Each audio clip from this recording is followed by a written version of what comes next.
TFR. Truth Frequency Radio.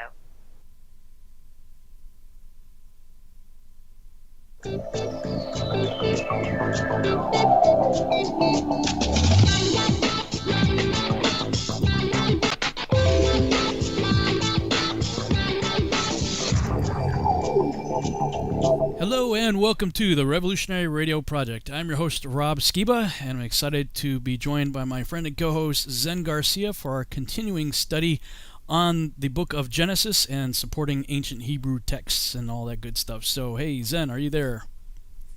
I am, brother. It's a pleasure and honor to be here with you and the listening audience to continue our dialogue. It's been a good time up until this point, and it's always a learning opportunity. So yeah, for glad sure. to be here. Awesome. How's your week been since last we spoke? Really productive.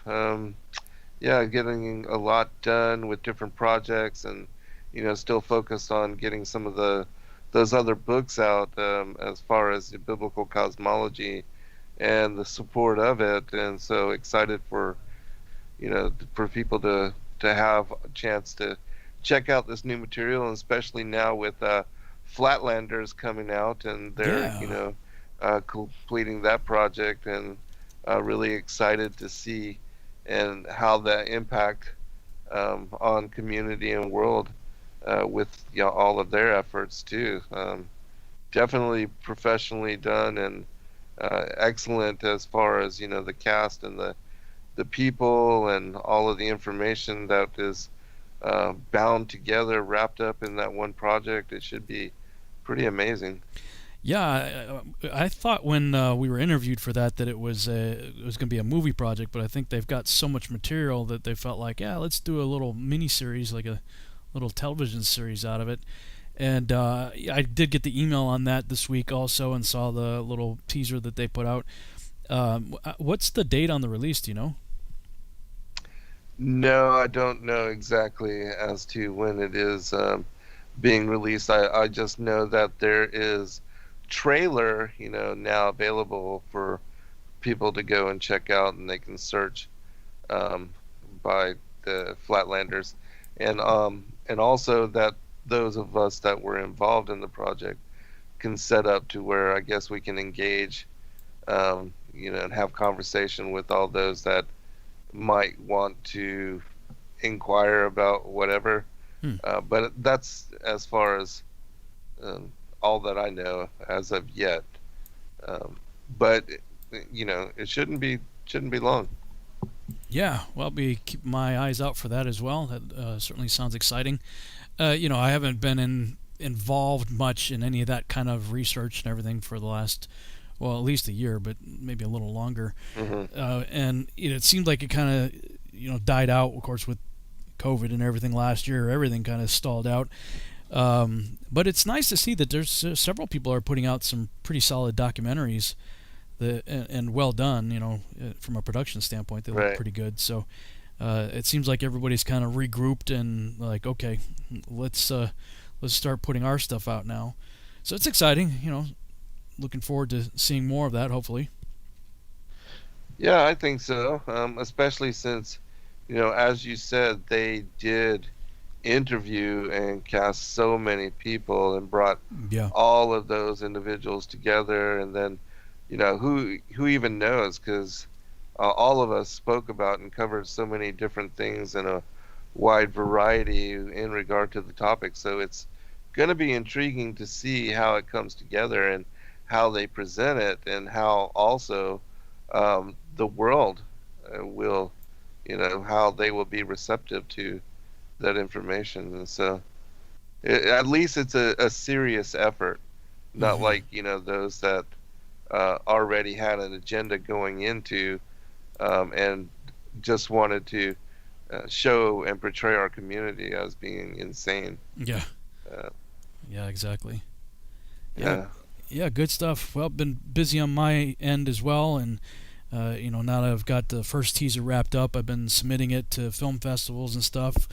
That's awesome, brother. I don't remember if I mentioned that last week or not, but I've Yeah, I've submitted it to 17 different film festivals in multiple categories, and see what's going to happen with that. And we've got other things in the work we're not going to share with anybody yet, but just to say that we're doing some things behind the scenes.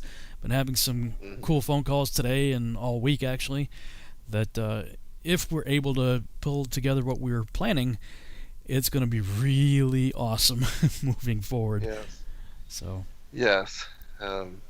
Yeah, I'm excited for all of that as well. It's good to see, groups coming together and working on behalf of the kingdom and exploring opportunities and platforms and different things that, are still non-existent. And so looking forward to just, the future and working on behalf of the Most High.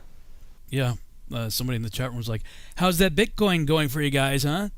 Yeah. Well, it's expected, still actually. Still up 6 times over. Yeah, it's still significantly awesome, even though it's taken a pretty big nosedive. But the current nosedive is expected. I mean, I don't think anybody in the community didn't expect it. And it's if you just go back to the entire history of Bitcoin, it's done that. It shoots up to a certain plateau. Exactly. It dives down, but it never goes down as far as it did the previous time. And then when it shoots back up, it shoots past whatever it was at the previous high. So, we're in the dip right now, which is cool. Yes, good opportunity for others that did not have a chance to get in. Yeah, but it'll bounce back. I don't think any serious person in the community is worried in the slightest. Not at all. So, all right, I was looking to see where we left off last week, and we ended it with me on your show reading Genesis 36 and 37 from the King James. So I guess this week we can start off with the Targum from 36 and 37, and then I'll probably during the next break look and see what I can queue up for either Jubilees or Jasher. All right, let me share screen here. Okay, the Targum, chapter 36. These are the genealogies of Esau, who is called Edom. Esau took wives of the daughters of Canaan, Ada, the daughter of Elon the Hittite, and Ahalibama, the daughter of Anna, the daughter of Sibeon the Hivite, and Basemath, the daughter of Ishmael, whom Nebaioth her brother gave to him. And Ada bare to Esau Eliphaz, and Basemath bare Ruel, and Halibama bare to Esau Jehus, and Jalem, and Korach. These are the sons of Esau who were born to him in the land of Canaan. And Esau had taken his wives and his sons and his daughters, and all the souls of his house and his flocks, and his cattle, and all the substance which he had gotten in the land of Canaan, and had gone into another land. For there fell upon him a fear of Jacob his brother, for their possessions would be too great for them to dwell together, neither would the land of their sojourning maintain them on account of their flocks. And Esau dwelt in the mountain of Gabal. He is Esau, the prince of the Edomites. And these are the kindreds of Esau, the prince of the Edomites, the place of whose dwelling was in the mountain of Gabal.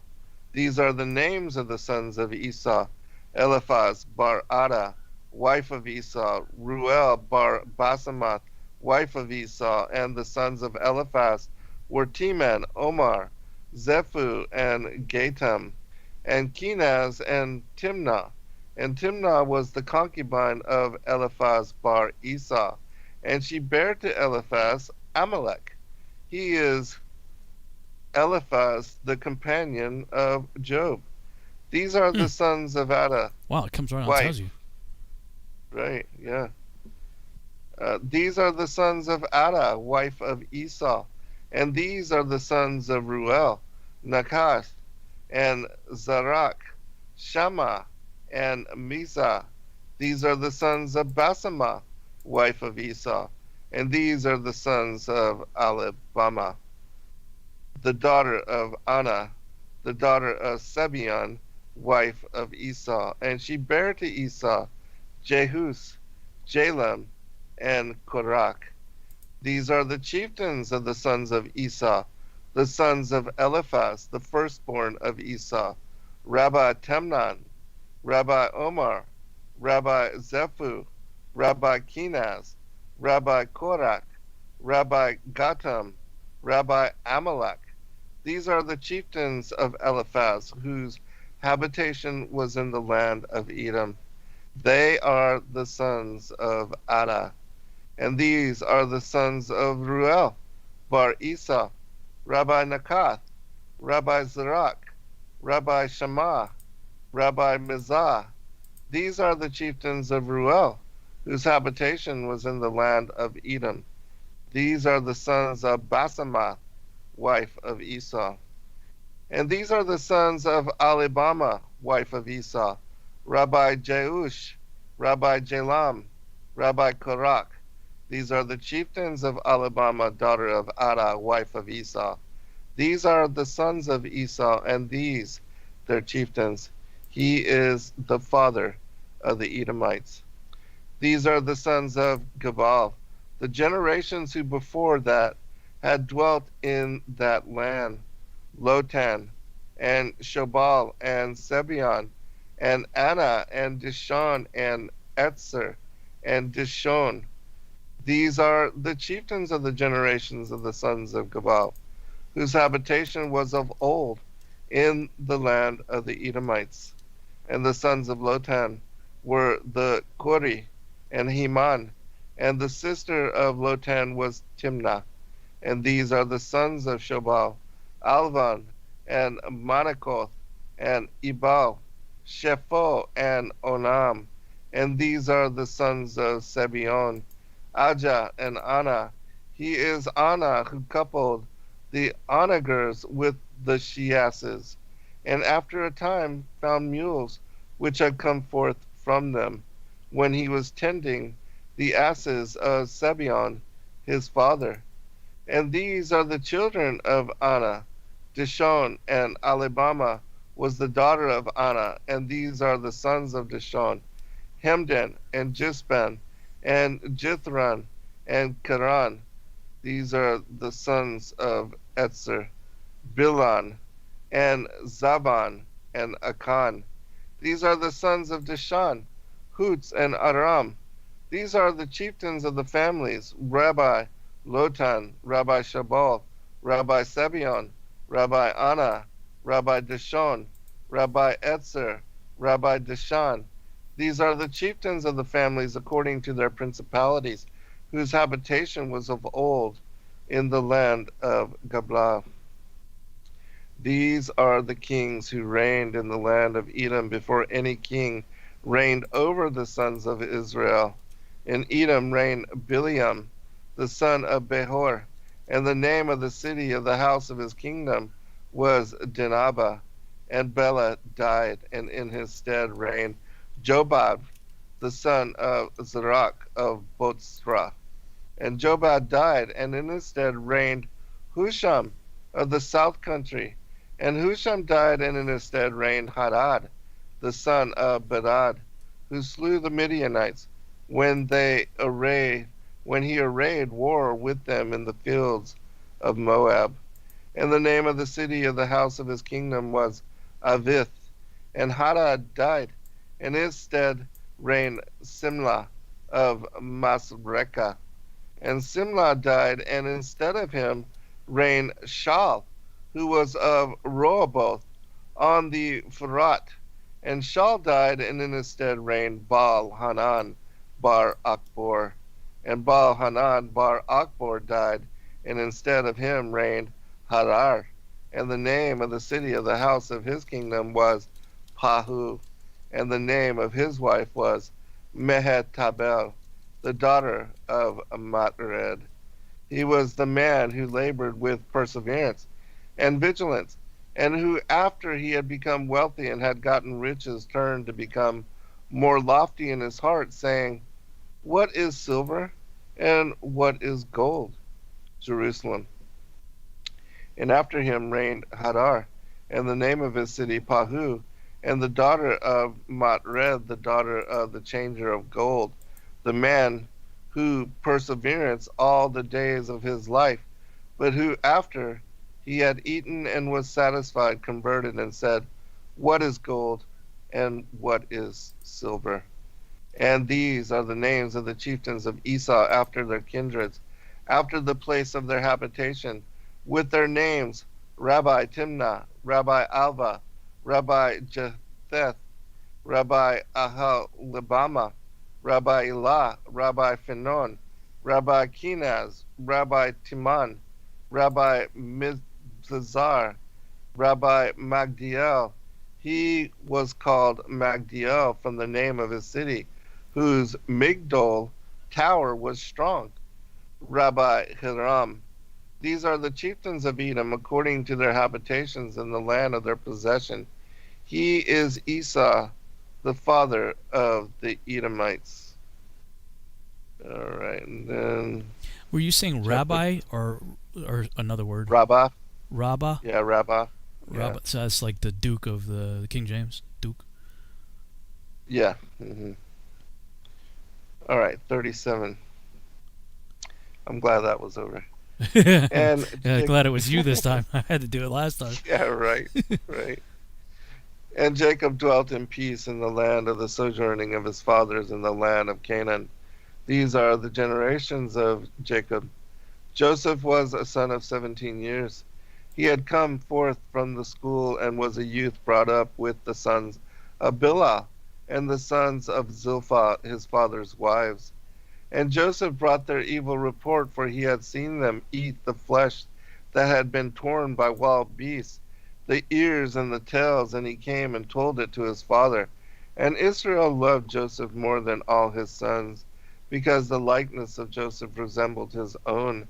And he made him a figured robe, Jerusalem, a figured robe. And his brothers saw that their father loved him more than all his brethren, and they cherished enmity against him, and were unwilling to speak peacefully with him. And Joseph dreamed a dream, and declared it to his brethren, and they added yet to keep enmity against him. And he said to them, hear now this dream which I have dreamed. Behold, we were binding sheaves in the midst of the field, and lo, my sheaf arose, and stood upright, and behold, your sheaves surrounded and bowed to my sheaf, Jerusalem, were binding sheaves. And his brothers said to him, art thou thinking to reign over us, or dost thou expect to have rule over us? And they added yet to keep enmity against him for his dream and for his words. And he dreamed again another dream, and told it to his brothers, and said, behold, I have dreamed yet a dream, and lo, the sun and the moon and 11 stars bowed to me. And he related it to his father and to his brethren, but his father rebuked him, and said to him, what dream is this that thou hast dreamed? Shall I and thy mother and thy brethren really come and bow before thee to the ground? And his brothers envied him, yet his father kept the saying in his heart. And his brothers went to feed their father's flock in Shechem. And it was at that time of days that Israel said to Joseph, do not thy brethren feed in Shechem? But I am afraid lest the Hivi come and smite them, because they smote Hamor and Shechem and the inhabitants of the city. Come now, and I will send thee to them. And he said, behold me. And he said, go, see the welfare of your brethren, and the welfare of the flock, and return me word to the deep counsel. But he sent him according to the deep counsel which was spoken to Abraham in Hebron. For on that day began the captivity of Mizraim. And Joseph arose and came to Shechem, and Gabriel, in the likeness of a man, found him wandering field. And the man asked him, saying, what seekest thou? And he said, I seek my brothers. Show me, pray, where they feed. And the man said, they have journeyed hence. For I heard beyond the veil that, behold, from today would begin the servitude to the Mizraim. And it was said to them in prophecy, Hivi would seek to set battle in array against them. Therefore said they, we will go unto Dothan. And Joseph went after his brothers and found them in Dothan. And they saw him from afar before he had come nigh to them, and plotted against him to kill him. And Shimeon and Levi, who were brothers in council, said each man to his brother, Behold, this master of dreams cometh, and now come, let us kill him and throw him into one of the pits, and say that an evil beast hath devoured him, and we shall see what will be the interpretation of his dreams. And Reuben heard and delivered him from their hands, and said, We will not kill him, nor become guilty of his blood. And Reuben said, Let us not shed innocent blood. Throw him into this pit in the wilderness. But the hand of the slayer stretched not forth against him, because he would deliver him from their hand, and restore him to his father. And when Joseph came to his brothers, they stripped him of his garment, the figured garment that was on him, and took and threw him into the pit. But the pit was empty. No water was therein, but serpents and scorpions were in it. And they sat around to eat bread, and they lifted up their eyes and looked, and behold, a band of Arabians, Jerusalem, a band of Saracens, were coming from Gilead with their camels, carrying wax, resin, balsam, and stacte, proceeding to go into Mizraim. And Yehuda said to his brethren, What profit of mammon should we have if we killed our brother and covered his blood? Come, let us sell him to the Arabians, and our hands shall not be upon him to kill him. For our brother is our own flesh. And his brethren agreed, and the Midianite men, masters of business, passed by. And they drew and brought up Joseph out of the pit, and sold Joseph to the Arabians for 20 mahin of silver. And they bought sandals of them, and they brought Joseph to Mizraim. And Reuben returned to the pit, for he had not been with them to assist when they sold him, because he had sat fasting on account that he had confounded the couch of his father, and he had gone and sat among the hills, that he might return to the pit and bring him up for his father, if happily he might avert his anger. But when he had returned and looked, and behold, Joseph was not in the pit, he rent his clothes and returned to his brethren, and said, The youth is not, and whither shall I go, and how shall I see the look of my father's face? But they took the garment of Joseph and killed a kid of the goats, because his blood is like the blood of a man. And they dabbled the garment in the blood, and they sent it by the hand of the sons of Zilpah, and of the sons of Bilhah, the figured garment, and they brought it to their father, and said, This have we found. Know now whether it be thy son's garment or not. And he recognized it, and said, It is my son's garment. A beast of the wilderness hath not devoured him, neither hath he been slain by the hand of man. But I see by the Holy Spirit that an evil woman standeth against him, Jerusalem. And he discerned it, and said, It is my son's garment, yet a wild beast hath not devoured him, neither is my son Joseph slain. But I see by the Spirit of the sanctuary that an evil woman standeth against him. And Jacob rent his clothes, and wrapped sackcloth on his loins, and mourned for his son many days. And all his sons and all the men of his house arose and went to console him. But he refused to receive consolation, and said, For I will go down to my son mourning to the house of the grave. And Isaac his father also wept for him. But the Midianites sold him in Mizraim to Potiphar, a captain of Pharaoh, a captain of the guards, Jerusalem. To Potiphar, an officer of Pharaoh, a captain of the guards. And that's it. Yep, that is 37. Okay, yeah, good timing. Got about a minute and a half before we go to the break. Perfect. Yeah, that was interesting. A little bit more elaboration, and it came right out there and said during the genealogy part of Esau that one of the guys there was the one that, or one of the friends of Job. Eliphaz. Yes. Uh, Eliphaz. I didn't, unless I missed it. It didn't say that one of the descendants was Job, though, did it? Jobam. Jobam. Yeah, that's the one. Yeah. That we've seen elsewhere. That right. We talked about that in a previous show, but it didn't come out and say that in the Targum, though, did it? Or did I miss it? Yeah, I do. I believe so. I'll look it up again while we're at break. Oh, okay. Yeah, and then the other interesting thing that I thought was pretty cool was that in most of the text it doesn't describe the man that Joseph encounters, and it described him as Gabriel. Yeah. The angel Gabriel in this text. Yeah. And so that's another interesting bit of detail. Yeah. So the Targum says it's Gabriel, and I seem to remember somewhere, maybe I'm mistaken, that it was Satan in disguise. Have you read that? Maybe it's, I don't know. I don't remember what Jasher said.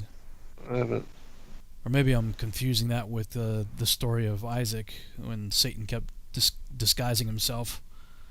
Remember when Sarah was out looking for him, and Satan, maybe I'm confusing the two, probably. Right. Okay. Well, when we come back from the break, I'll read Jubilees 34 and Jasher 41. All right, sounds good.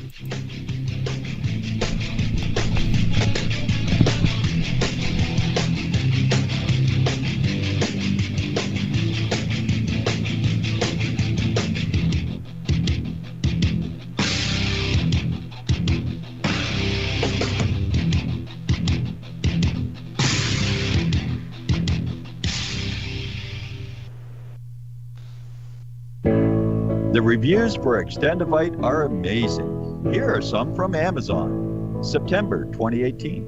Extendivite works in keeping my blood pressure in the normal range. I've been using Extendivite for many years now. May 2018. Great product. I use regularly and I rarely get sick. March 2018. This product has relieved what appeared to be angina pain in my chest and shortness of breath after climbing stairs. I'm quite happy about it. February 2018. My husband, son, and I have been using this product for a few months now, and we have noticed an improvement in our joints and blood pressure. Tell us your story. Get Extendivite today. To order, call 1-877-928-8822. That's 1-877-928-8822, or visit heartdrop.com. Extend your life with Extendivite.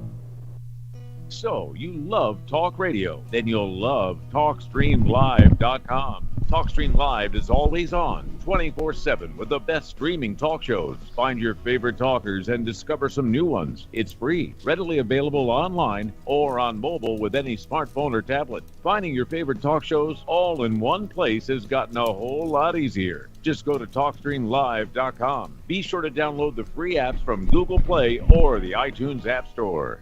If you have hard water, the Lime Scale not only leaves white spots, it clogs pipes and breaks down appliances, costing you hundreds of dollars in energy and wear. Eliminate Lime Scale and other water issues like brown staining and bad odors with HydroCare water products, available from Wave Home Solutions. Wave's affordable water systems don't use salts or chemicals. You'll love the way your water tastes, smells, and looks. Satisfaction guaranteed. For more information, go to bestwater123.com. That's bestwater123.com. Once in a decade, a true story comes along that remembers the future. After 6 Amazon bestsellers, I have completed the epic Birth Trilogy, a true story of Earth. By reading the Birth Trilogy, you will journey with the characters from the origin of Earth to its final destiny in a white-knuckle ride that combines the intrigue of Tom Clancy with the epic scope of Prometheus and Interstellar. You will learn more about the purpose of life, the mystery of death, and the true nature of your soul than you thought possible. The Birth Trilogy is now available on Amazon and Kindle. The audio version is a free bonus when you buy the paperback, so even if you're not a great reader, don't worry about it. I read it for you. Use the Amazon app today and buy the Birth Trilogy, spelled B-E-A-R-T-H, or search for my name. I'm Brooks Agnew. You are now tuned into the truth frequency. Your protection from deception. TFR. Truth Frequency Radio.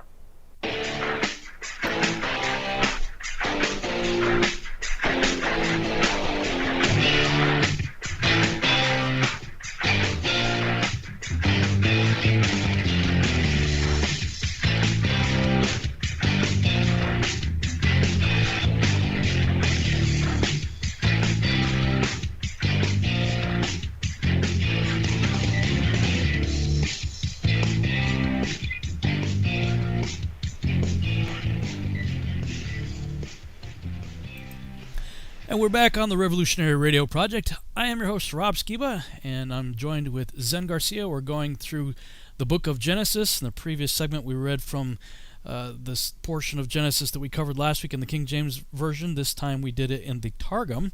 Targum just being the Hebrew word for translation.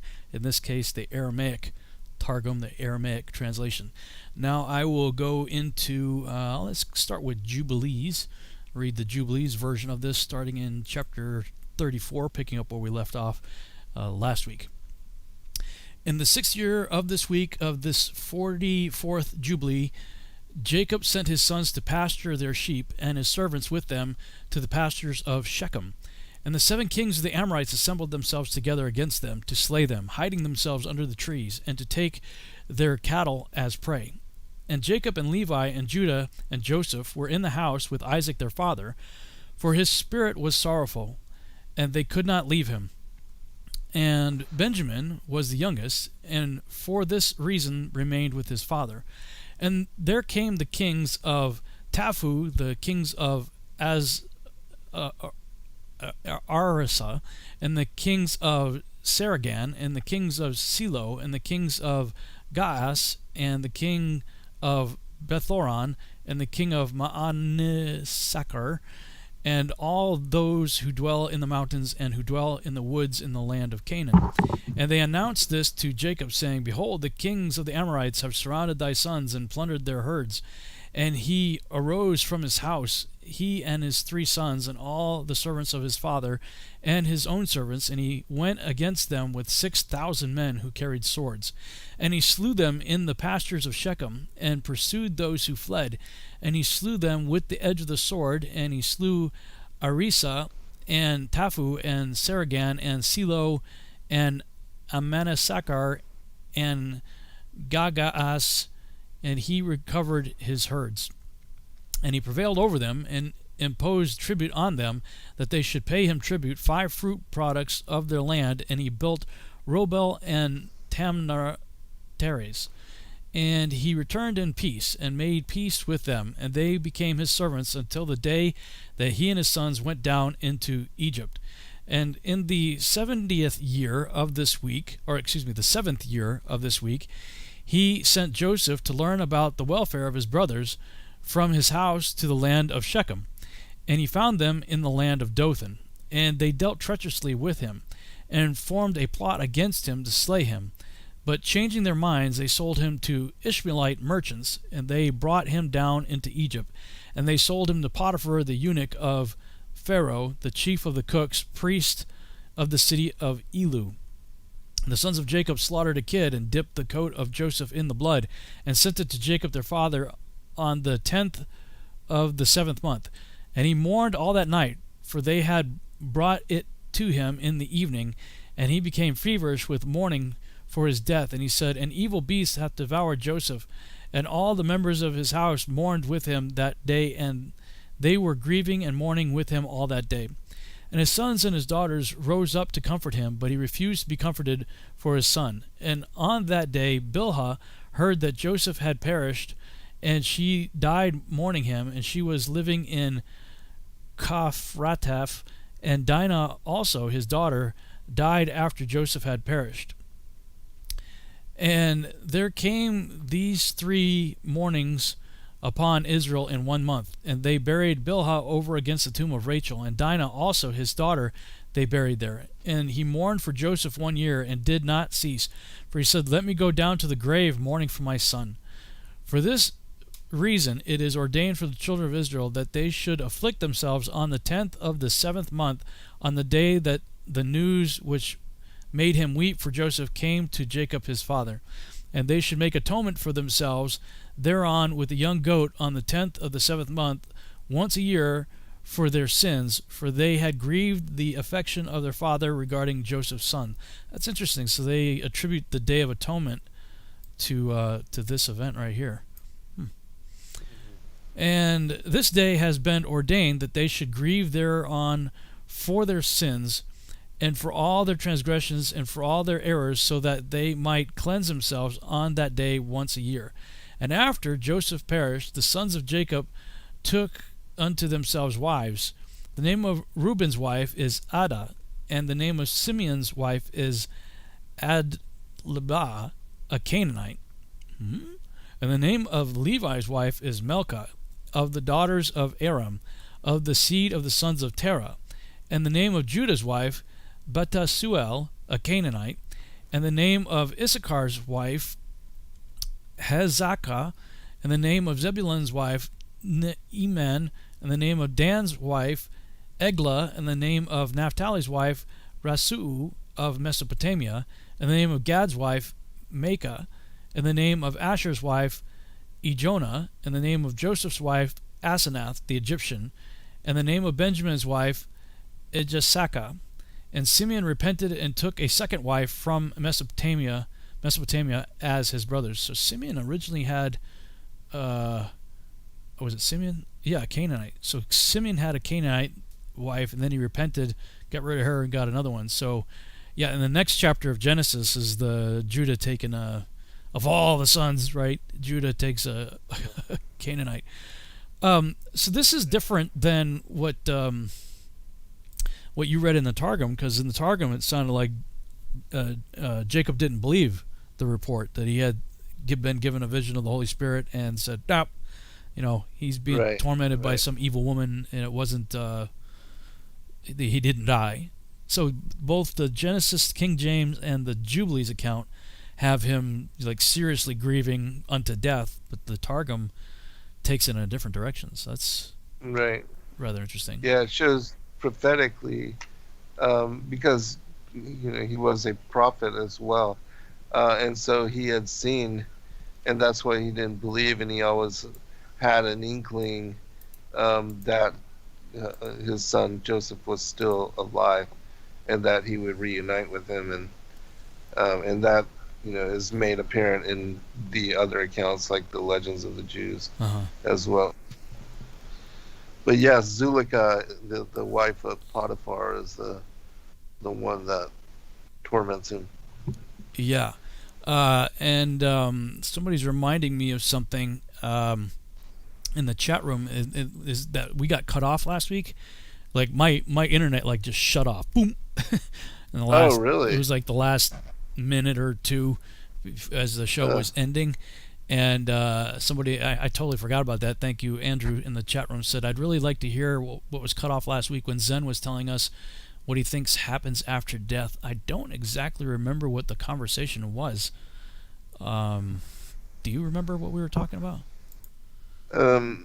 No, but we were also live streaming, so you can go to the Zen Garcia on YouTube and find the exact show at the exact time, and you should be able to hear, because if your internet was cut off, then at least our live stream continued. Okay, so that person should be able to hear. So you finished your thought, and then you're like, "Rob, are you there?" Because I couldn't respond because I didn't hear the last part of whatever you said. Right. Yeah. Okay. Yeah, I'm gonna have to go listen to it myself then. So. I don't remember the. It's Zen Garcia is your YouTube channel. So if people go to Zen Garcia, the YouTube channel, and last week's show, you can listen to his answer there. Right. And there was something else you were talking about right before this break that you were going to look into. I forgot what that was. Did you look into it?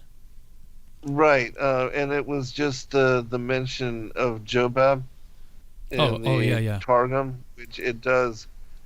it mentions him as being and taking over and becoming king of that land, and that he was from the line of Esau. But as far as I was looking in the lineage, and I didn't see specifically mention of him being, born of in part of that whole particular line. I just saw that the mention, and Jobab died, and in his stead reigned Husham of the south country, and Husham died, and in his stead reigned Hadad, the son of Bedad, who slew the Midianites.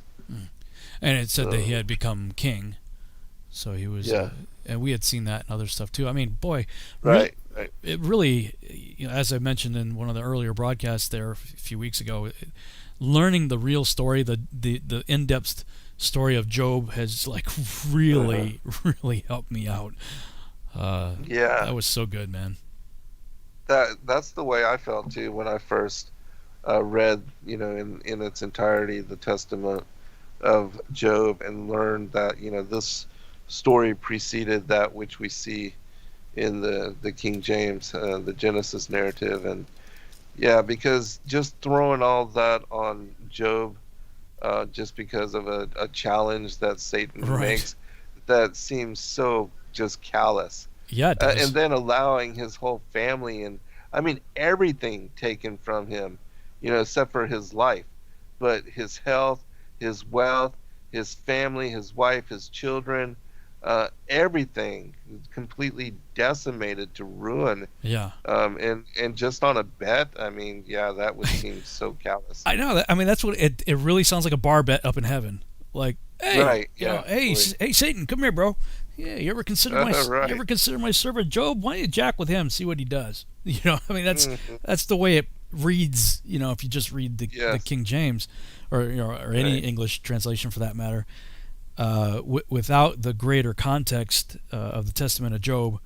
Wow, I mean, that book just never sat well with me. Right. Until we looked at that. It was difficult. It was difficult to comprehend. Yeah. So there's something that definitely good came out of. I mean, a lot of good has come out of this series, but that was one that was really good for me anyway. And I'd imagine it probably helped a lot of people out. I think so. I think so, definitely. And to me, it also, like the story of Isaac and Abraham, and how he knew beforehand that he was to be the sacrifice, and that he encouraged his father to even bind him tightly so that he wouldn't go back on his promise. Because he also, in challenging his brother Ishmael about which led to the whole concept of, even though we know that was a foreshadow and a type and a shadow for the coming of Messiah, and that truthfully the Father in heaven would offer as sacrifice his son, that Yahushua would accept and play that role. Yeah. And that Abraham was stopped in his willingness, but that he knew by the promise that Isaac would bear many children, and that his seed would number as the stars in heaven, that somehow this was going to end up good.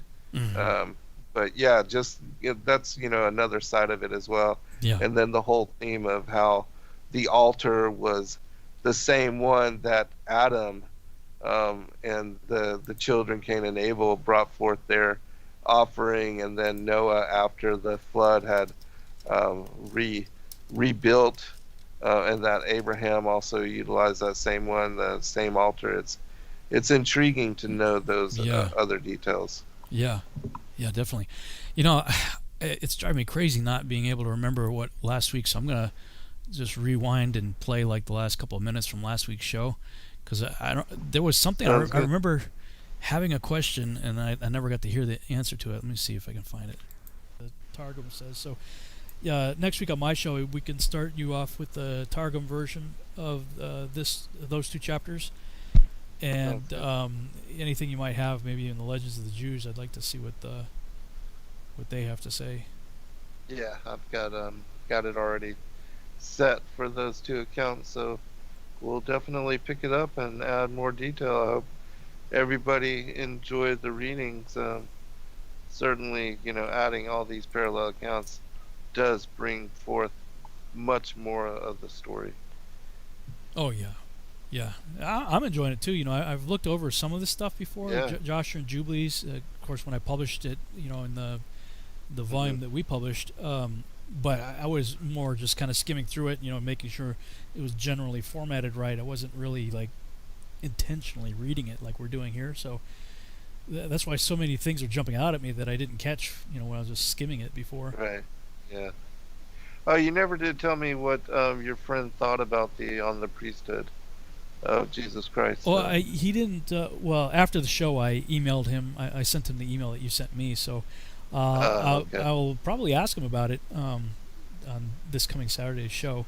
So we do the virtual house church from 2 p.m. to 4 p.m. Central Time on Saturdays. So okay, right on. Yeah, I'll probably ask him. I'm sure he's gonna be. I mean, that was a pretty detailed account, even though it's not very long. Right. Yeah, it's pretty amazing, that this was hidden, and even though the Pharisees, the Jews, knew, but they still, they wanted to hide the truth and not reveal it, and that they would even go to war, to keep it all hidden. Crazy stuff. All right, brother. All right, man, Great show. that was last week's show, and I don't. It sounded like it ended. I wonder what the people are So talking. nothing was coming. No, because I could hear the music starting up after that. Yeah. I do remember I know it though. wasn't long that the music did come up. I do remember one of our shows though that ended. That we got cut off. Man, that's weird. It's gonna drive me crazy now. So it wasn't last week's show. It must have been another one a while back. Oh well. Yeah. Well, tried to figure it out, but let's see here. I can go over to. Let's see, we got 9 minutes. I'll go to Jasher 41. Pick up there. All right.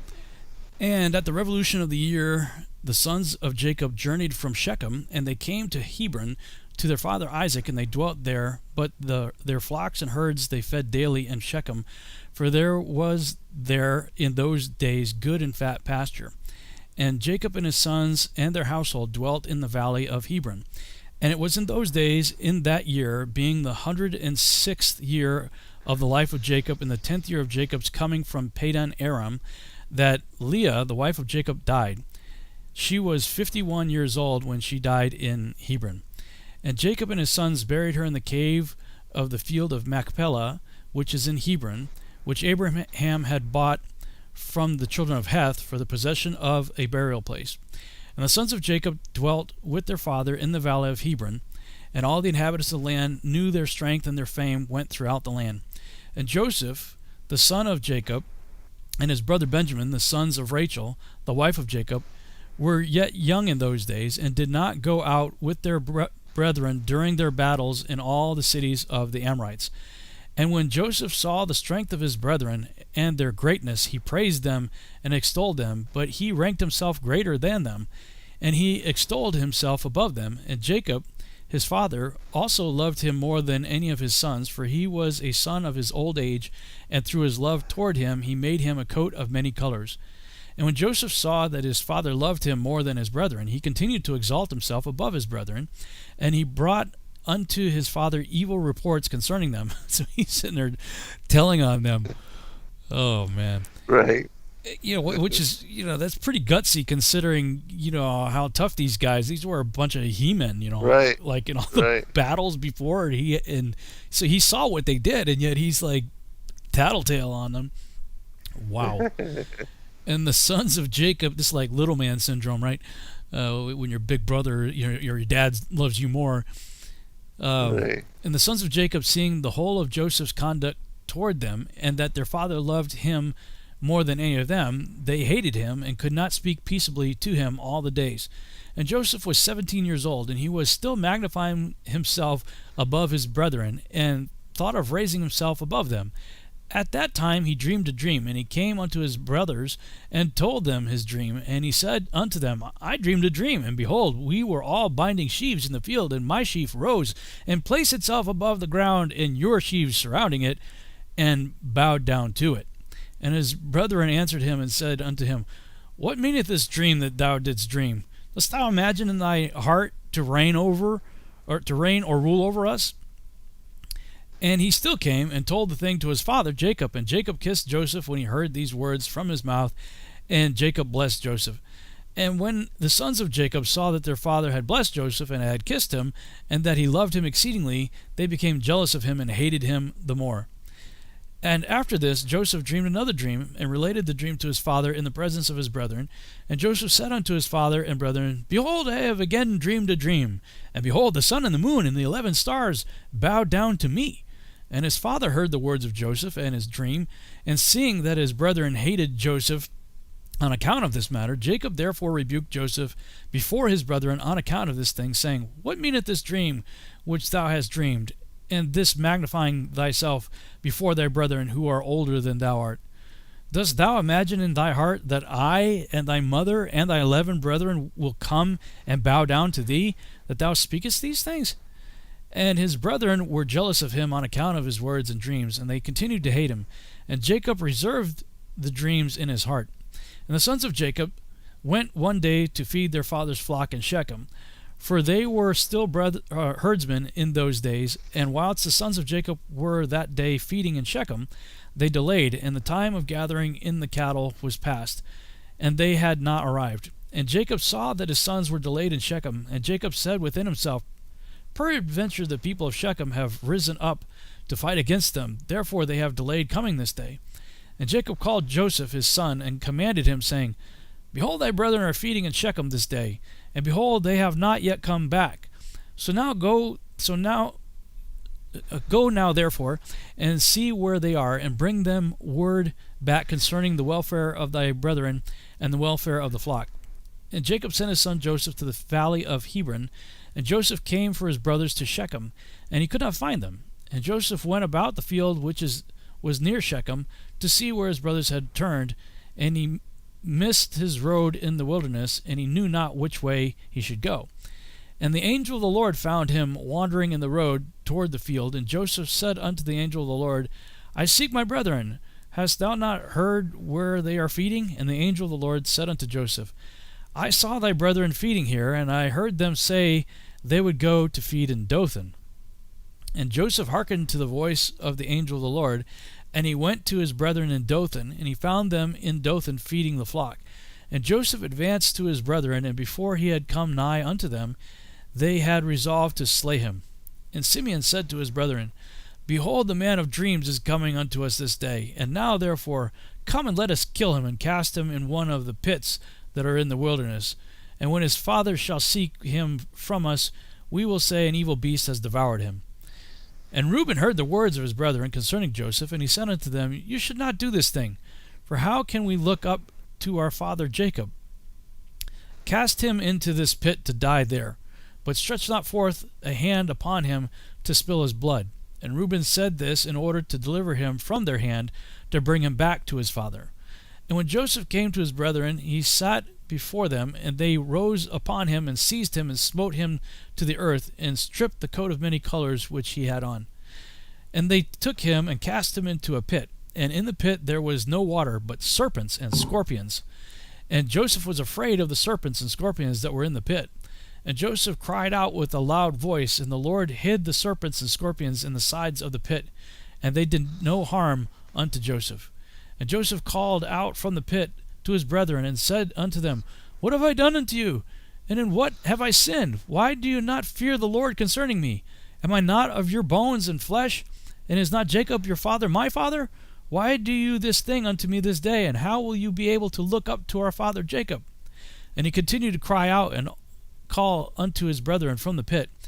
And he said, O Judah, Simeon, and Levi, my brethren, lift me up from the place of darkness in which you have placed me, and come this day to have compassion on me, ye children of the Lord, and sons of Jacob my father.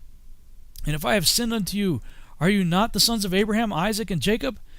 If they saw an orphan, they had compassion over him, or one that was hungry, they gave him bread to eat, or one that was thirsty, they gave him water to drink, or one that was naked, they covered him with garments.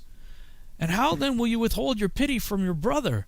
For I am your flesh and bones, and if I have sinned unto you, surely you will do this on account of my father.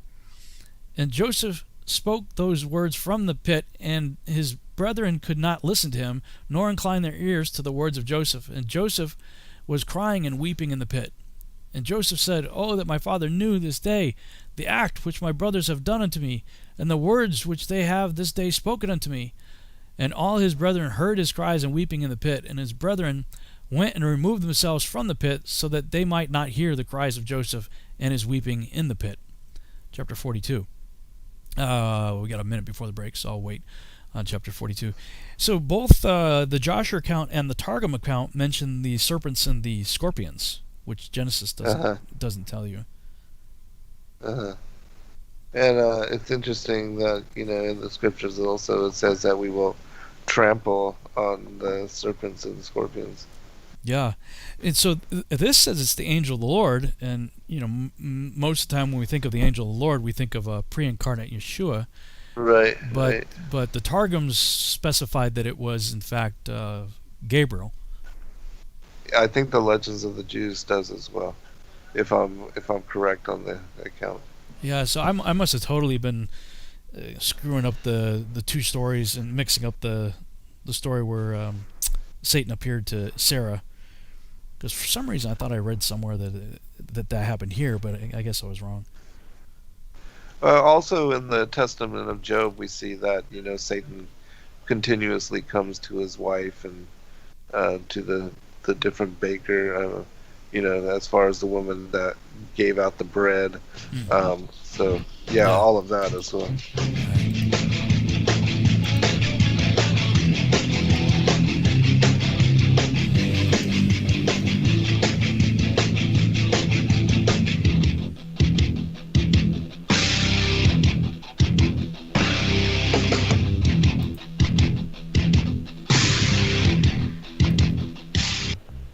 Censorship and regulation is becoming an ever-growing problem in today's modern media. From the mainstream to YouTube and Google, the information you're looking for is buried by official narratives and propaganda.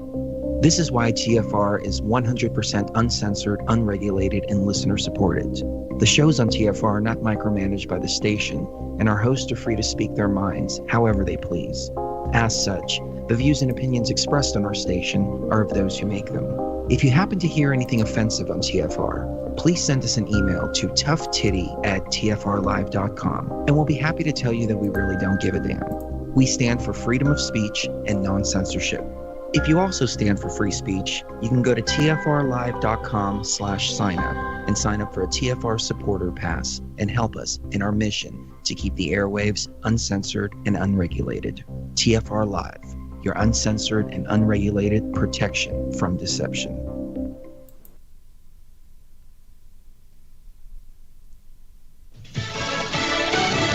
The House approves. I'm Jack Callahan, Fox News, voting in favor of a special congressional investigation into what happened January 6th at the U.S. Capitol. 35 Republicans joined every House Democrat to approve legislation creating a commission styled after a panel set up after the 9/11 terror attacks. Requires the same common action, both as Congress and as a country. House Homeland Security Committee Chairman Democrat Benny Thompson drafted the bill with top committee Republican John Katko. The January 6th attack was a completely preventable failure of intelligence, information sharing, decision-making, and preparedness. But Republican leadership opposes what they view as a slanted and unbalanced panel and too limited in scope. It's raising doubt the commission can advance in the 50-50 divided Senate. Fox's Jared Halpern. The Centers for Disease Control's guidance that the fully vaccinated don't need to wear masks any longer doesn't apply to members of the House. They voted down a Republican-sponsored resolution to lift their own mask mandate. Secretary of State Blinken has concluded a meeting with the Russian foreign minister in Iceland. The State Department calling it a frank discussion on how far apart the two countries are on certain diplomatic issues. There was also talk of a possible summit meeting, but no further commitment toward one. The state of Texas has killed a killer, lethally injecting Quentin Jones for the beating death of an 83-year-old family member more than 2 decades ago. It was the first state execution since July.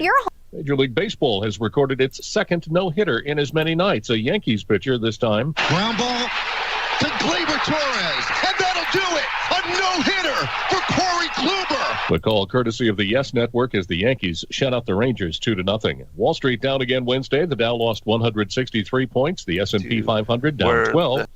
NASDAQ closing 4 points lower. America is listening to Fox News.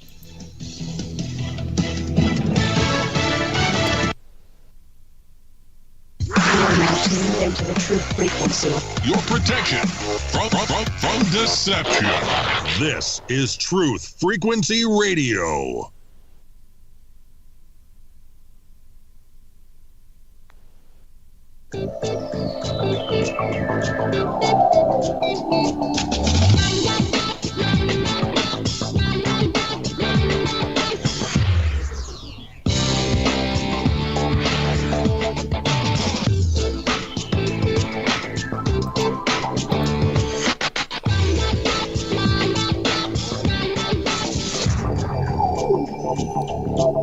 And we're back on the Revolutionary Radio Project. I'm your host, Rob Skiba, and we are in the second hour of the broadcast.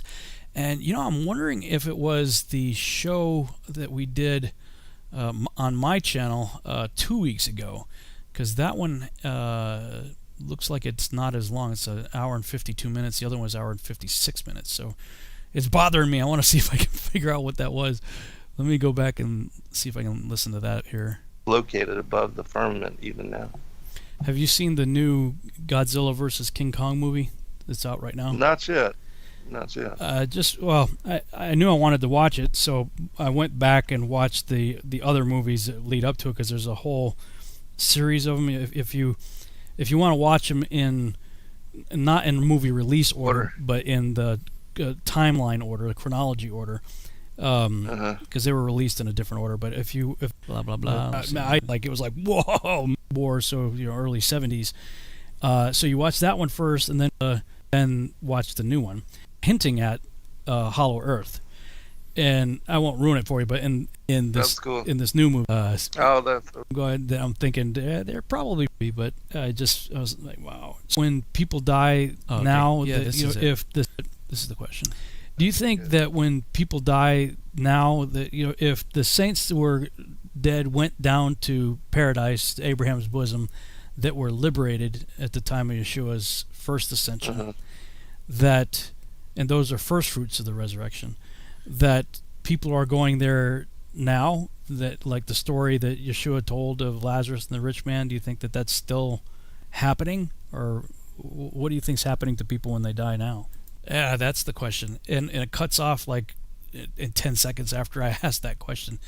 So yeah, since I missed it before, it's probably on your channel, but let's go ahead and answer that here. When Yeshua gave the parable of Lazarus and the rich man, there's an understanding of paradise where Abraham and company were until the crucifixion and resurrection, and he brought up the first fruits of the resurrection.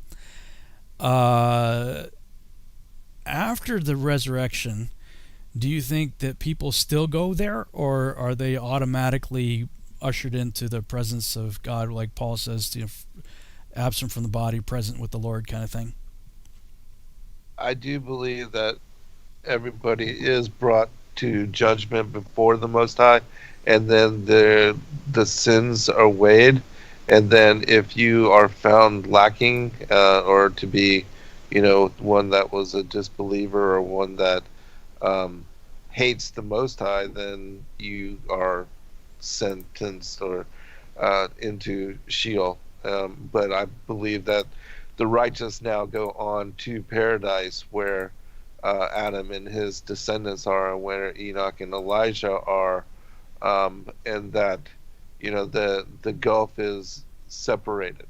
That paradise, New Jerusalem, is the home of the righteous, and that Sheol, as it depicts in the whole theme with Lazarus and the rich man, that is all separated. I do believe that is separated now, and we see in a text called the Vision of Paul, that chapters 12 through 25, it gives a detailed reference of what happens to a righteous man after death, and also one that is a disbeliever, and one that did not live for eternity or salvation, and had no concern for the kingdom or helping the poor, and but was selfish and focused on self-gratification and all of that. And so, and I do believe that, that is truthfully in depiction what happens after moments of death and dying. And I did a show for people that would like to learn more and to hear the accounts, moments after death and dying. You can find it on YouTube. Just search Zen Garcia and it should come up for you.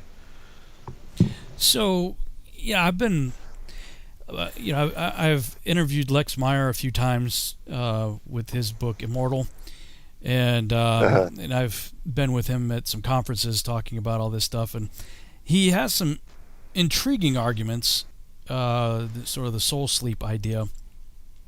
But I've always, both Enoch and the parable of Yeshua with the rich man and Lazarus has been a stumbling block for me to really accept what he's talking about.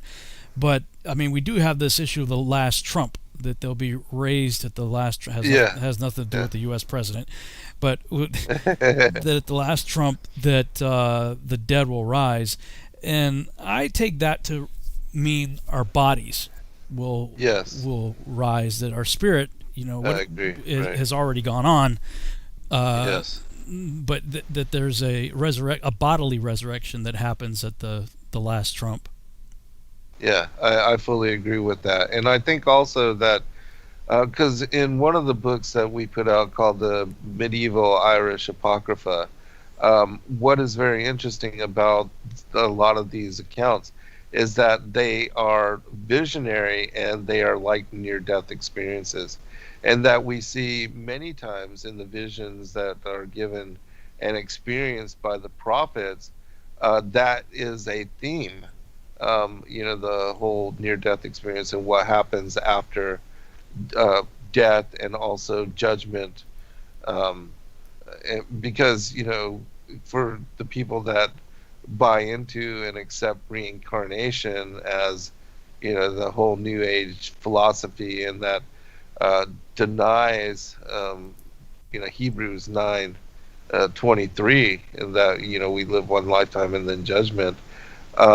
That the whole theme of the Gospel of Nicodemus and Adam and his descendants being caught up there and waiting for Yahushua to free them, and that the promise was given to him that he would indeed do so. It shows that they were not, reincarnating lifetime after embodiment and taking on multiple physical experiences and coming back into flesh after dying off and going, they were literally waiting for him there, and the promises that were given to each, and the all that was shared right up until the time of his coming, and that was a prophecy that was fulfilled and looked for, because it would not be until his descent and his bringing liberty to the captives that they would leave and be freed from the bondage of, death. Oh, death, where is thy sting? And so, so I think those are important concepts to understand. And, again, for people that want to know more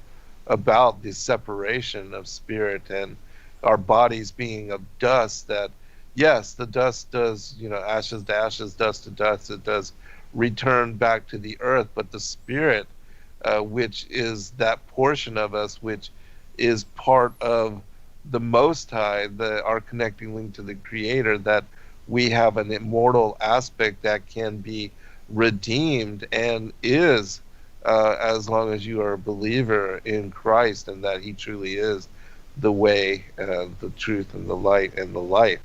And so that is the promise, is salvation through him, eternity through him.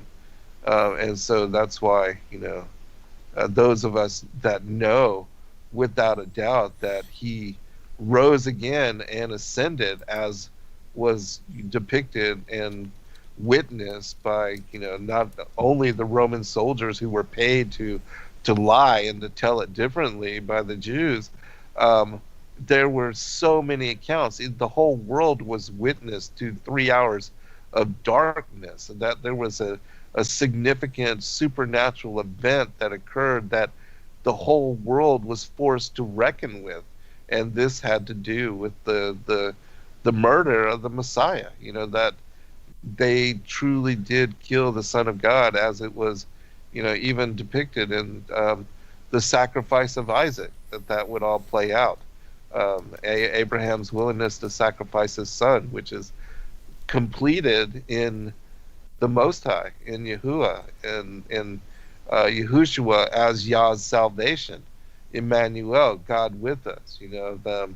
The Yahweh, or Yod-Heh, Vod-Heh, behold the hand, behold the nail. Mm-hmm. I mean, all of it is so intriguingly interconnected, and even the constellations, the Mazzaroth, depict the story of the Messiah. And so, yeah, it's without doubt. And for people that still disbelieve, or now that are, those that have gone the way of denying Paul and now denying Messiah, read the Archico volume. There's so much eyewitness. Even Pontius Pilate writing his letters to Tiberius Caesar, Herod, Caiaphas, even Gamaliel going forth and speaking to Joseph and Mary and the shepherds in Bethlehem, and how so many supernatural occurrences were witnessed and testified to as to the coming of Messiah in both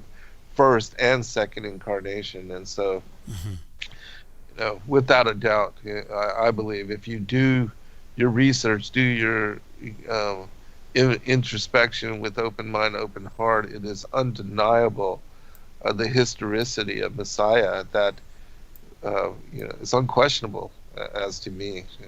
Yeah, agreed. And where I stand with it. Yeah, for sure. And I've never read the Vision of Paul or some of those other ones. How similar are those to Dante's Inferno? I always wondered, what was his inspiration? Was he just making it up, or did he have any kind of ancient text that he was going off of when he wrote that? Are you aware of anything like that? I personally believe that what he wrote in 2 Corinthians, that he had been taken to paradise, to the third heaven, that this book is an elaboration. And it even tells the story of how it was discovered, that a person that ended up living in Paul's house was awakened by dreams over and over until he went and found what was a box that had this ancient manuscript preserved within it, and that he was then able to bring it forth, and then that's the how we get this particular account. But I do believe that it is an elaboration of what Paul experienced when he speaks about whether I'm in the body or not, visionary. Yeah.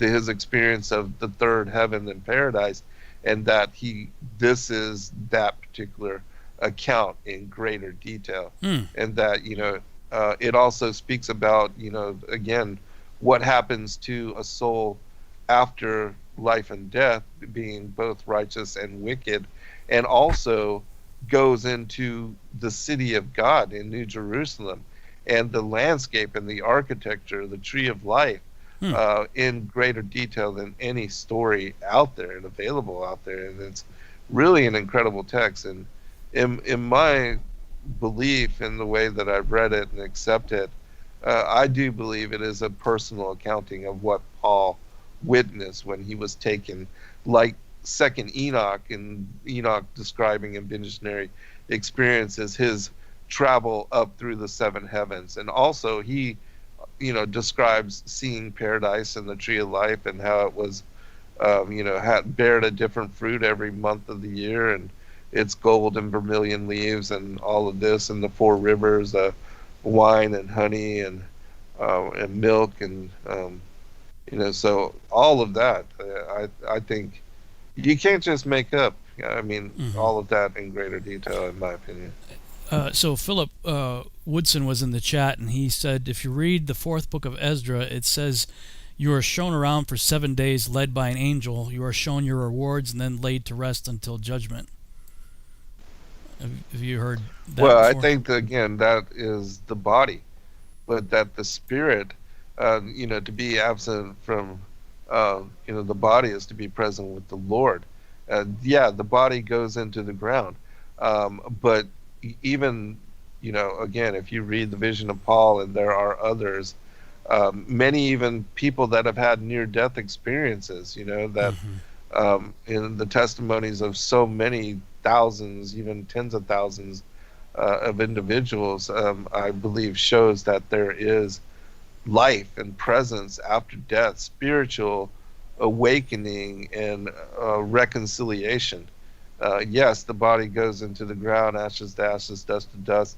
But in my opinion, if you really examine the issue and look at it with not just the spiritual side of it as preserved within Scripture, but also the secular side of it, all these doctors who really were atheists, and then converted to a belief in having some kind of faith after, trying to reconcile what was happening to their patients and to the things that have been spoken about and told to them after their awakening, that they had to in some manner accept the plausibility of what was being told to them. And because of that, a lot of doctors have come to faith. Yeah. So going back to my question earlier, have you read Dante's Inferno, the book? Yes, I have. And yes, there is a correlation as far as, the Tartarus and the deepest level that, and I don't know if it's exactly in the vision of Paul, but there are those aspects which say that the giants and the fallen angels are held and bound in the lower levels.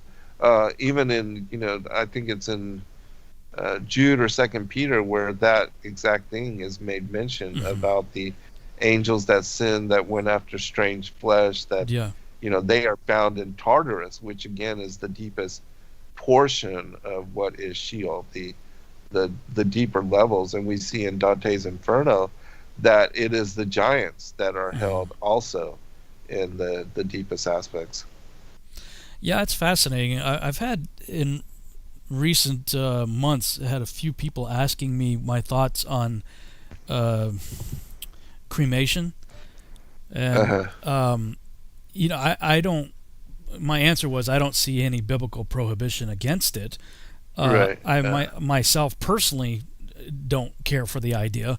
That's just me. I just don't really like that idea, but I don't see any biblical prohibition to it. Have you had people asking you about that, or has it ever come up?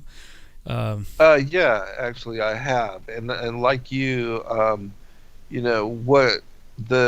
I think the reason that the body is put in the ground is not only to prevent disease and to keep the smell from festering, but also to feed the worms and the insects and the other animals that live off of carcasses. That the way to keep disease and death, and sickness associated to death from affecting living beings is by putting and burying, or the way that the Vikings, or even the people in India now, they burn a corpse until there's nothing left. And I don't see I don't see a prohibition on either way. I think what's more important is, and it does show that even in the story of Tobit, how he was burying the dead and then doing the rites and trying to give them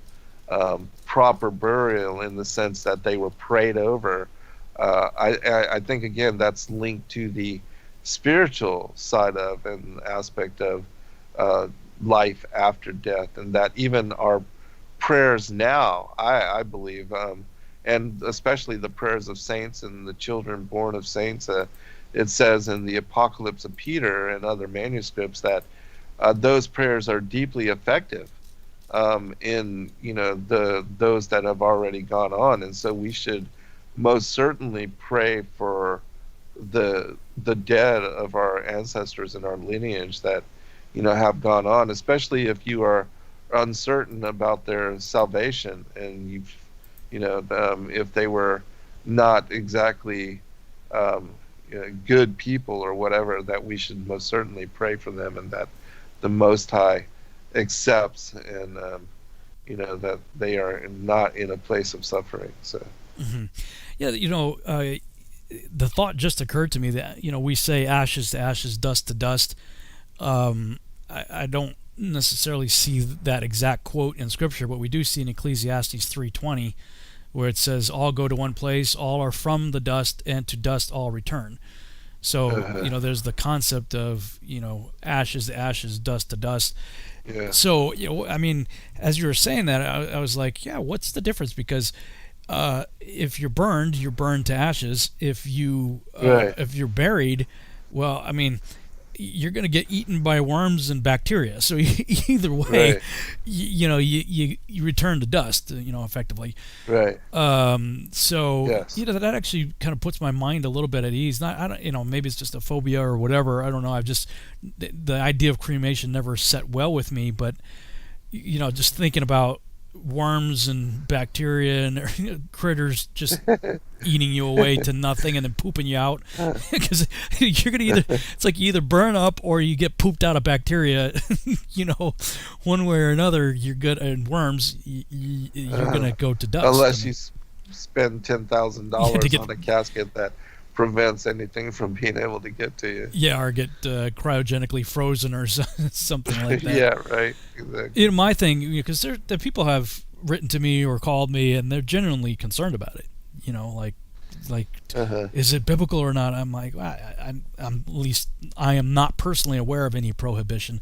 Don't burn your children to Moloch. Yeah, sure. That's right. Yeah, that's something different. I mean, it's offering sacrifices to false gods is not the same thing as being cremated in the 20th century, 21st century, or a Viking death for that matter. Yes. Right. And I think people should most certainly be more concerned with their spirit, and for their eternity and salvation through Christ than what's going to happen to their body. Yeah, for sure. I mean, like Ecclesiastes said, dust you shall return. So, if the question is in the resurrection, because a lot of people, that get cremated, that like, I want my ashes spread over, Lake Michigan or whatever, whatever their dream is, he is certainly able to pull it all back together again. I mean, right. And will. Yeah. Whatever happens, he is still able to reassemble you and reconnect you with your spirit in a new body anyway. Yes. So, hopefully that helps some people out there. I know that, some people are genuinely concerned about it, and, that's just sort of been my take on it. Yes. Yes, again, just, I think the emphasis should be on the spirit and also eternity through Christ's salvation and forevermore, because that's the more important aspect, in my opinion, of our being here and the reasons for the deeper meanings and reasons for our being here, who we are, why we are, what all this is truly about. Yeah, one of my moderators, Melanie, said, I just don't want my death to be an expense to my children. And that's a legitimate concern right there. Yes. Cremation is quite a bit cheaper. I mean, when Sheila's dad died, I mean, it's like something like $10,000 and that's not a frill, all frills and stuff like that. I mean, it's just a pretty basic casket and burial. It's a lot of money to die, Right.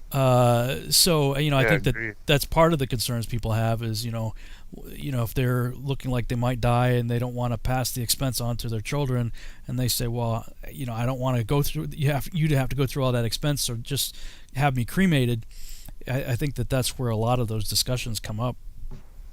Those are very legitimate concerns, especially with people, so many suffering and the uncertainty of these times, and so many people living beyond their means and acquiring debt so much that and debt is now passed on to I know. generations. Crazy. They're trying to, force, the children to assume and to make right all of that debt. And so, these are most certainly legitimate concerns.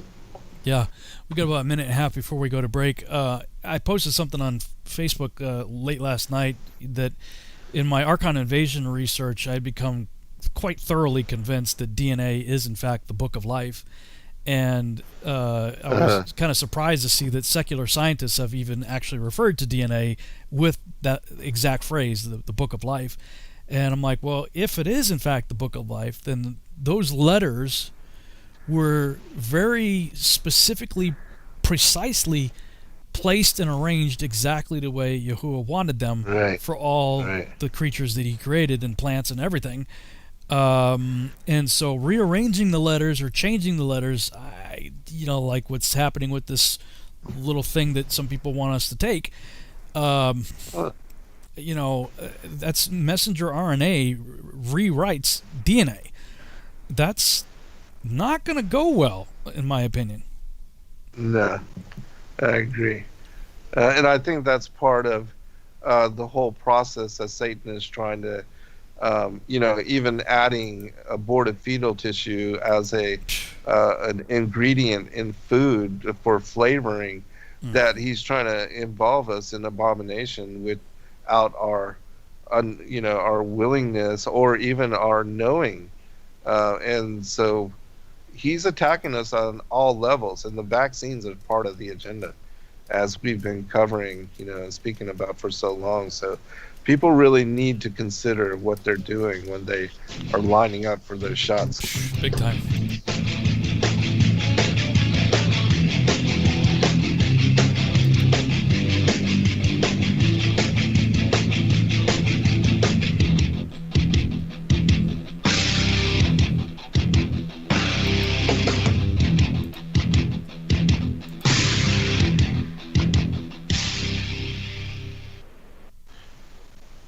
It's amazing how people have been raving about iAlife all over Facebook. They've been posting their testimonials just because they want to get the word out because it's worked so well for them.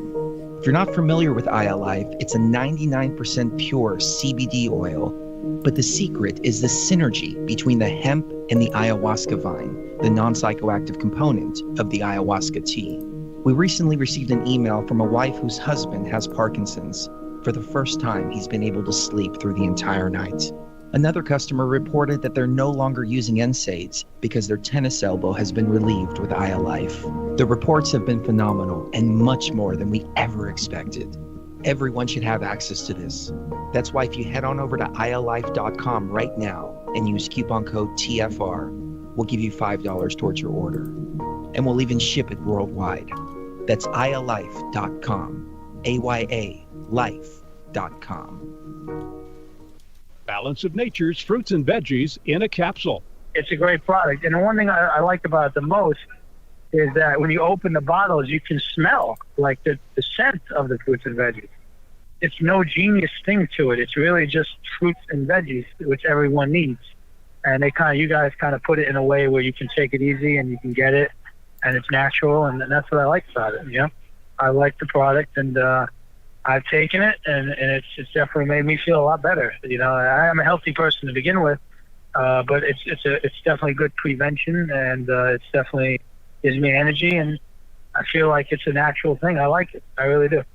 For a limited time, use discount code TALK to receive a 50% discount on your first preferred whole health system and have it shipped to you free. Call 1-800-246-8751 or go online to balanceofnature.com. Again, use discount code TALK.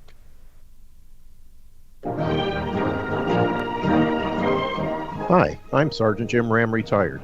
In early 2012, I was facing a laundry list of chronic health conditions that my physician was telling me were incurable. I knew there had to be a better way, and I learned how I could reverse every one of my ailments with science-based, clinically verified medical nutrition. In just a few months, I was able to reverse high blood pressure, gastric reflux, sleep apnea, arthritis, degenerative disc disease, heart arrhythmia, AFib, and many more. And I've lost over 70 pounds and kept it off.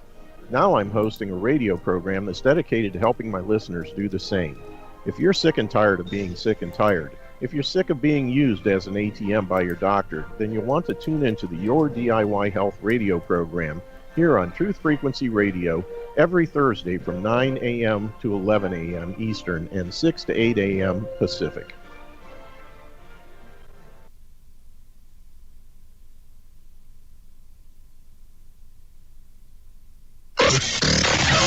Real people, real radio.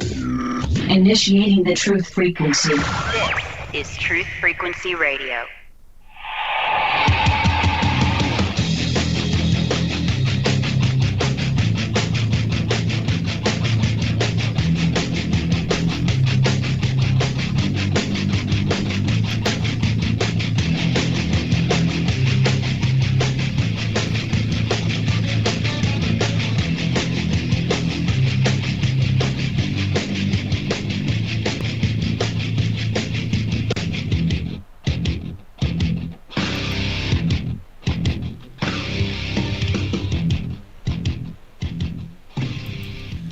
And we're back on the Revolutionary Radio Project. I'm your host, Rob Skiba, and we are in the final half-hour segment of the broadcast. I'm talking with my guest and co-host, Zen Garcia, and right before the break, we were rabbit trailing all over the place, talking about all kinds of stuff not really related to the portion of Genesis that we've been going over, but I don't know, just some of the interesting things that have been coming up lately. And not to go down another deep rabbit trail, but in regards to the post that I did on Facebook, several people posted pictures and memes and stuff of the name of God in our DNA as Yah. Have you seen that? Yeah. It's an interesting. It looks like some sort of code that very clearly looks like a Y and an A and an H. And the caption under it says, the picture above is the DNA breakdown of humans. Is that a coincidence? Yah is one of the most ancient names for Yahuwah, Elohim, God, that exists. The picture is the DNA breakdown of humans. But this shall be the covenant that I will cut with the house of Israel after those days, says Yahuwah. I will put my Torah in their inward parts and write it on their hearts, and I will be their Elohim, and they will be my people. They're saying that the hidden name of the Creator is in our DNA, and the URL, which I haven't read yet, but the URL that they had posted was delightfulknowledge.com/hidden-of-creator-in-your-DNA. So awesome. Definitely gonna have to look into that. It wouldn't surprise me, put it that way. No, not at all. Yeah, that. And the thought occurred to me last night, like, why are people's names blotted out? And I was thinking, look, you and I both, we're published authors. None of us like to be misquoted, and I'm sure no published author would like somebody rewriting what they've written without their consent, Right. And so if I picked up one of my books that I published and saw stuff in there that I didn't write, what would I do? I'd take a Sharpie to it. I'd blot it out. That's not what I said. That's not what I meant. That's not what I wrote. And that's what made me think is like, this is getting really serious and really dangerous. I don't know that this current iteration that's out and about right now is the end-all be-all to be worried about, but it's certainly a trial run, and it's starting the process of rewriting the book. And I don't know how much more serious it can be. And many of us, I myself included, we have relatives that have done it, and I'm fearful for them. I'm like, I'm not gonna come right out and say it is the mark of the beast. I don't know. But what did we think it was gonna be? I mean, when this thing comes out, and when Yeshua was approached by the disciples, and they say, what's it gonna be like, when you come back? The first thing he says is, don't be deceived. First thing he says, be not deceived. Yeah. First words that come out of his mouth. Which means you could be. I mean, Paul warns the same thing. Let no man deceive you. So some people think where it says that in so much that the great deception would be so great that even the elect could be deceived by it, they would say, see, that means that we can't be deceived. No. It's going to be so great that even the elect could be deceived. That's why he began the story with, let no man deceive you. Be not deceived. I mean, you hear that repeatedly, from various people in the Bible that would say to me that it is very possible for us to be deceived. So, I don't believe that it is something, the mark of the beast is something that is going to be like hold you down, forced onto you. It's something you make a choice to accept, but the pressure to do so is going to be enormous. The social, geopolitical, peer pressure is going to be everywhere you look to get it. That's why it requires, and Right. I fear for my brothers and sisters who are really sold on the pre-trib rapture thing, because, and I remember when I was in that camp myself, that the mindset is, well, I don't need to worry about that stuff. I'm not going to be here. Well, what if you are? Right. This may be a trial run for both sides. The bad guys may be ramping up and learning from this experience, and the good guys, this may be a test. Are you going to cave to Right. peer pressure? Are you going to do it just because a white robe priest told you to? Or friends and family or coworkers told you to? Or are you going to take a stand and say, you know what? This is my temple that was made in the image and likeness of Yahuwah, who wrote the book of life. I'm not going to mess around with his sentences. Right. Yeah, it says not to, change any jot or tittle. And it also speaking about the strong delusion, because that even the very elect could be deceived should it be possible, and speaking about because they have no love of the truth. Yeah. And truth is a very important factor for consideration in connection to the end time and to deception and strong delusion. And so things like people saying, oh well, biblical cosmology, well, what does it matter?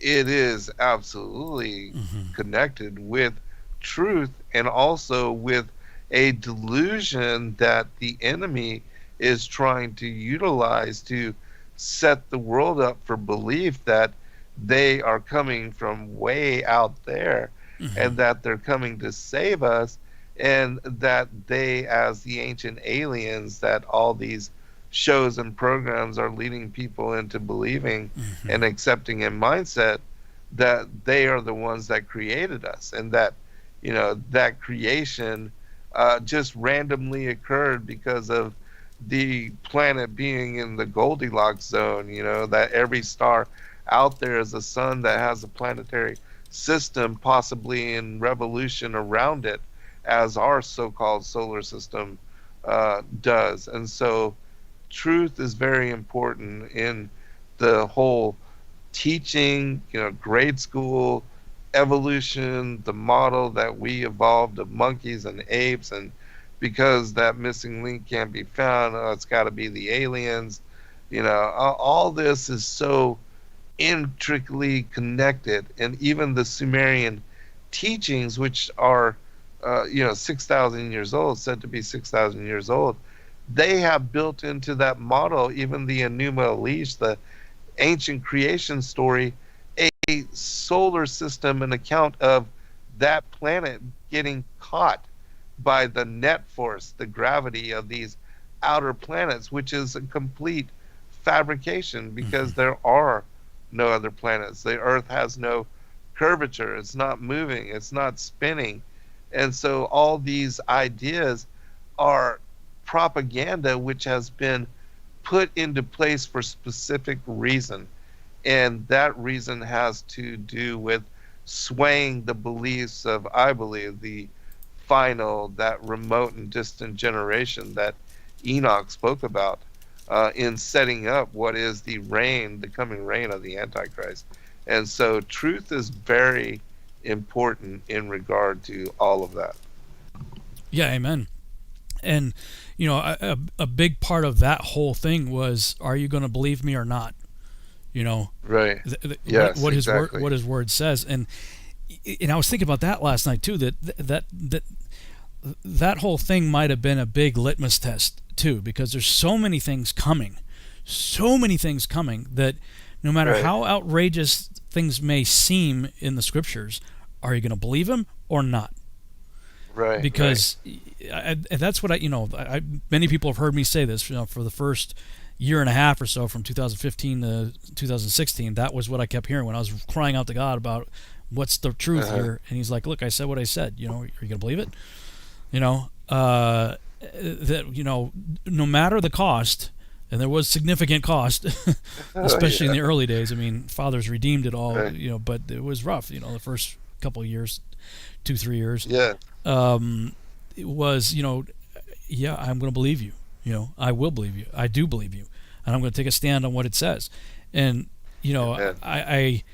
I don't know about you, but at least in my life, it's one challenge after another. It's like, okay, you got through that one. You ready for the next one? No, I don't want another one. Like, how much more are there? It seems like there's a never ending, ongoing, testing. But, I just looking around at how things are rapidly accelerating all around us with all kinds of different things going on socially and politically and whatever, are we going to believe him or not? I mean, that's what it comes down to on everything. Yeah, absolutely. Yeah, and again, the whole theme of the evolution and scientism is to put doubt into people's minds as to the truth of God's word. And then if you can you can create an inkling of doubt in a person of faith, then what else do you doubt in regard to the scripture? So many things, and there's a lot of things in the word that seems so crazy, bizarre, supernatural, that if people are doubting one thing or another, I mean, how much do you really believe as far as the truth of the word? For me, it's 100% prophetic, without a doubt, inspired, and portrays that the Creator is in fact the author of the scriptures, and that the prophets were ordained and inspired by the Holy Spirit to reveal what they have revealed. Yeah, amen. Well, we got about 15 minutes, so we can switch back over to Genesis 38, and this was the first time I had ever, I've been studying the books of Moses, but I was looking for Nephilim and Nimrod and all that kind of stuff when I was doing that. I mean, that's where you go, right? I mean, that's where it's recorded. Right. And, dealing with creationism versus evolution. So, I'd spent a lot of time in the books of Moses for all those reasons, but it was Black Friday 2009, I believe, that I was sitting in my car in the parking lot of Fry's Electronics, and I just felt this heavy weight sitting on top of me, and I didn't know what it was. I don't really like Black Friday. Yeah, you get a lot of good deals and stuff, but there was just a spirit about it, that here you have Thanksgiving. Everybody's so thankful. And the next day, everybody's killing each other for Tickle-Me Elmo or whatever, and so I'm sitting there just trampling, fighting. Yeah, it's horrible. And I was just sitting in my car, like, crying out to God, and I'm like, I don't know what this feeling is, but I don't like it. And he really impressed upon me that I need to have somebody pray with me. So I go through my contact list of my phone, and my thumb scrolling there kind of ended on my friend Kevin Roberts. So I'm like, yeah, I'll call Kevin. So I called him, and he prayed with me, and he said, hey, listen, his wife's Amanda. He said, Amanda and I, we're going to a Torah study tomorrow at the Christian bookstore. You want to go? And Sheila and I have been in a drought when it comes to churches for almost 3 years at that point. It's like every church we went to was like a milkshake bar, Yeah, we weren't getting fed anywhere we went, And so we were at that time we were just doing church on the pillow. That's what we called it. We'd lay in bed and look for something online to listen to. Yeah. So here it is, Black Friday. My friend Kevin invites me and Sheila to go with he and his wife to a Torah study on Shabbat on Saturday the next morning, and at the Christian bookstore. So we go there, and this was the Torah portion right here. It was the Torah portion that dealt with Genesis 37 and 38. And here it is in 38, where, first thing that the guy who was facilitating, his name is Michael, he said, draw a line down the center. We had notebook paper. Draw a line down the center of your page, and write Joseph on the left and Yeshua, Jesus, on the right. And just off the top of your head, come up with as many parallels that you can think of between the life of Joseph and Yeshua. Now, I was aware that there were parallels, but I had never intentionally sat down and listed them or really thought about it much until that day. And so just off the top of my head, I came up with 25 parallels between Joseph and Yeshua.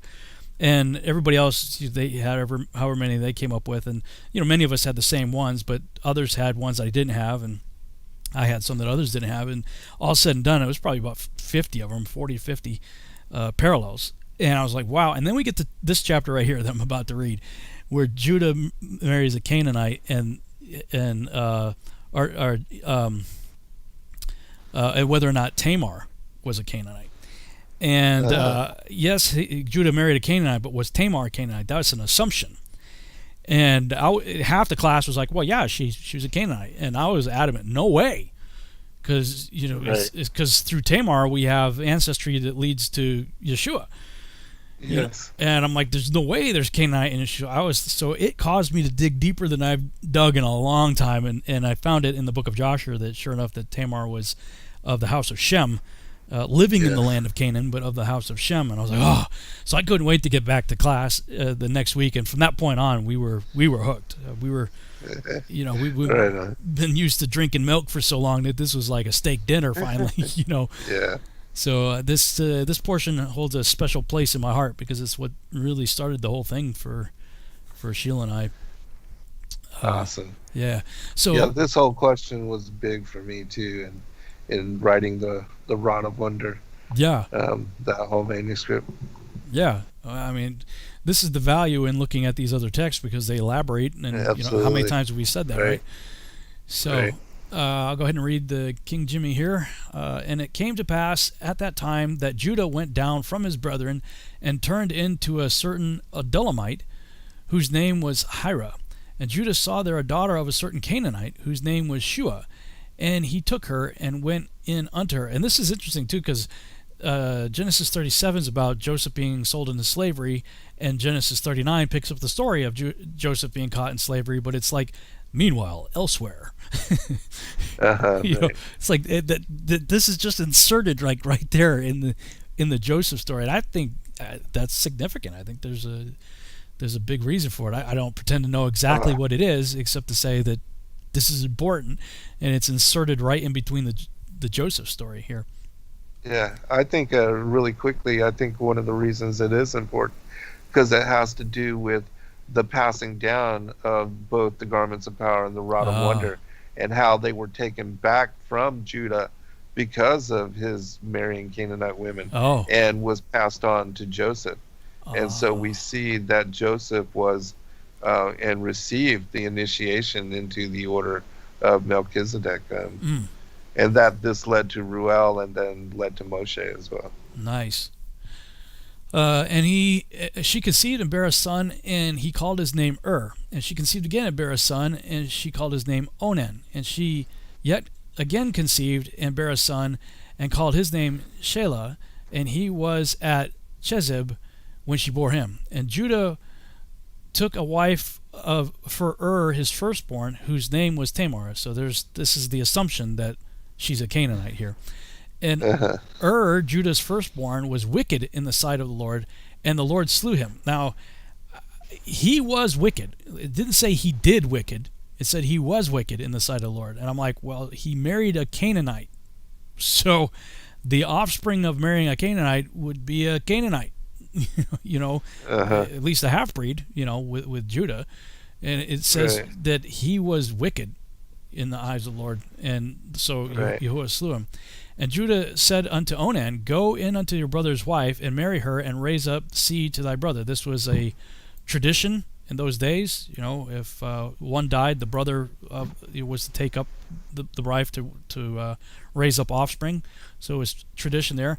And Onan knew that the seed should not be his, and it came to pass when he went in unto his brother's wife that he spilled it on the ground, lest that he should give seed to his brother. So this is the sin of Onan that many a Sunday school teacher will try to tell people, that masturbation is evil and it's going to kill you.